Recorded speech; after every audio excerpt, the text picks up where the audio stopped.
સોનગઢ નજીક દોડ ગામે એક અમાનવીય કૃત્ય સામે આવ્યું છે, જ્યાં રસનો કોલો ચલાવી ઘરનું ગુજરાન ચલાવતી આદિવાસી મહિલાના રસના કોલામાં ઝેર ભેળવી એક વ્યક્તિએ અનેક લોકોના જીવ લેવાનો પ્રયત્ન કર્યો। આજનો માનવી કેટલો હીન થઈ ગયો છે એનો એક દાખલો તાપી જિલ્લા સોનગઢ તાલુકાના દોડ ગામે સામે આવ્યો છે, જ્યાં એક આદિવાસી મહિલા શેરડીનો રસ કાઢવાનો કોલો ચલાવી પોતાના પરિવારનો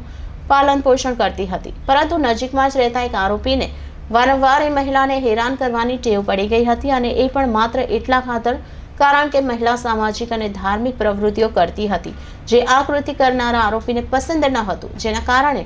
ગત દિવસે આરોપીએ નજર ચૂકવી રસના કોલામાં ભીંડામાં નાખવાની દવા એટલે કે ઝેર ભેળવી દીધું, પરંતુ અચાનક આ મહિલાને કોઈ ખરાબ બદબૂ આવતા એમણે રસ સૂંઘી જોયો અને પોતે બેભાન થઈ ગઈ અને એને હોસ્પિટલમાં દાખલ કરવામાં આવી। સદનસીબે કોઈનો જીવ જતો બચ્યો, પરંતુ અહીં કલ્પના કરો કે જો એ રસ નાના બાળકોને અને અન્ય ગ્રાહકોને આપી દેવામાં આવ્યો હોત તો આજે 15 થી 20 લોકોના જીવ ગયા હોત, અને એના માટે જવાબદાર થનાર આ કામનો આરોપી શાંતુભાઈ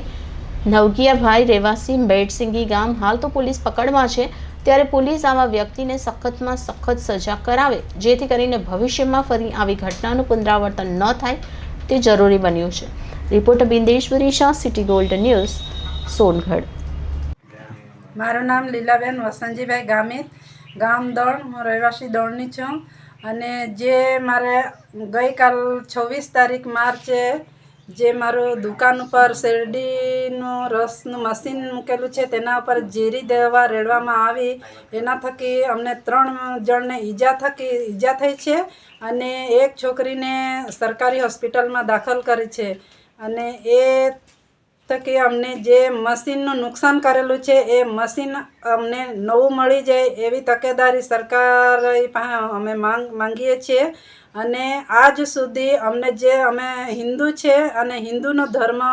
રીતે અમે વર્તીને રહીએ છીએ ને હિન્દુનો કાર્ય કરતા છે, પણ છતાં અમને જે આ ભાઈ સંતુભાઈ નવગિયાભાઈ છે, આ ચર્ચવાળા છે, એ હેરાનગતિ કરે છે, અને જે ચર્ચવાળા છે તે અમારા પર વધારેમાં વધારે અમને ઈજાગ્રસ્ત થતા રહેલા છે આજ સુધી। એ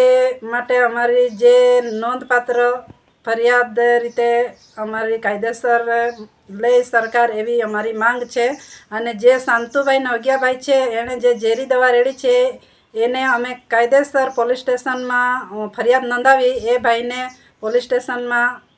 લઈ ગયા છે,